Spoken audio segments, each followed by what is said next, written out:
ওং বিশ্বরূপস্য ভার্যাসি পত্তি পত্তালয়ে শুভে সর্বত্র পাহিমাং দেবী মহালক্ষ্মী নমস্তুতে। আমরা সকলেই চাই মা লক্ষ্মী আমাদের গৃহে অচলা হয়ে থাকুক। আমরা সকলেই মা লক্ষ্মীর পুজো করি। লক্ষ্মী দেবীর কৃপায় আমাদের বাড়ি ধনে ঐশ্বর্যে পূর্ণ হয়ে থাকুক। আমরা আমাদের সাধ্যমতো প্রত্যেকেই মা লক্ষ্মীর পুজো করে থাকি। তবে মা লক্ষ্মীর পুজোয় এই ভুলগুলো আপনি করছেন না তো? যদি এই ভুলগুলো করেন তাহলে কিন্তু মা লক্ষ্মী প্রসন্ন হওয়ার পরিবর্তে খুব রেগে যাবেন। আপনাকে কৃপা করার পরিবর্তে মুখ ফিরিয়ে নেবেন।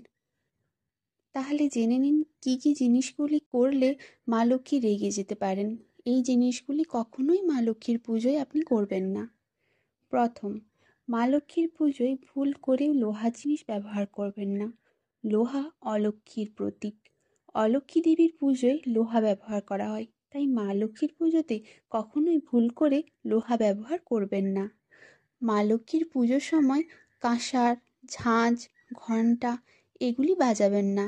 মা লক্ষ্মী উগ্র আওয়াজ সহ্য করতে পারেন না, তাই এইসব জিনিসগুলি মা লক্ষ্মীর পুজোয় ব্যবহার করবেন না। এছাড়াও তুলসীপত্র, মা লক্ষ্মীর পুজোয় তুলসীপত্র ব্যবহৃত নয়। তুলসীপত্র শুধুমাত্র বিষ্ণুদেবের পায়েই অর্পণ করবেন। মা লক্ষ্মীর খাবারে এবং মা লক্ষ্মীর পায়ে কখনোই তুলসীপত্র দেবেন না। মা লক্ষ্মীর পুজোতেও তুলসীপত্র ব্যবহার করবেন না।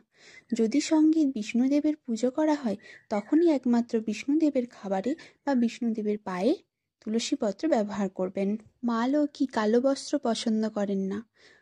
কালো বস্ত্র পছন্দ করে দেবী অলক্ষ্মী, তাই মা লক্ষ্মীর পুজোয় কখনো কালো বস্ত্র পরবেন না। সবসময় লাল, গোলাপি, হলুদ কিংবা কমলা রঙের বস্ত্র পরিধান করবেন। এই রঙগুলি মা লক্ষ্মীর খুবই প্রিয়। এই রঙগুলি পরে আপনি পুজো করলে মা লক্ষ্মী অত্যন্ত প্রসন্ন হবেন। তাহলে এই কয়েকটি জিনিস আপনি মেনে মা লক্ষ্মীর পুজো অবশ্যই করবেন। মা লক্ষ্মীর প্রিয় ফল, প্রিয় ফুল, সমস্ত কিছু যা যা মা লক্ষ্মীর পুজোয় লাগে সমস্ত কিছু দিয়ে মা লক্ষ্মীকে প্রসন্ন করার চেষ্টা করবেন। যদি ভিডিওটি ভালো লেগে থাকে অবশ্যই একটি লাইক করে দেবেন, শেয়ার করে দেবেন আর সাবস্ক্রাইব করে বেল আইকনটি প্রেস করে দেবেন। আমাদের সঙ্গে জুড়ে থাকুন আরও নতুন নতুন তথ্য পাওয়ার জন্য। নমস্কার, ধন্যবাদ।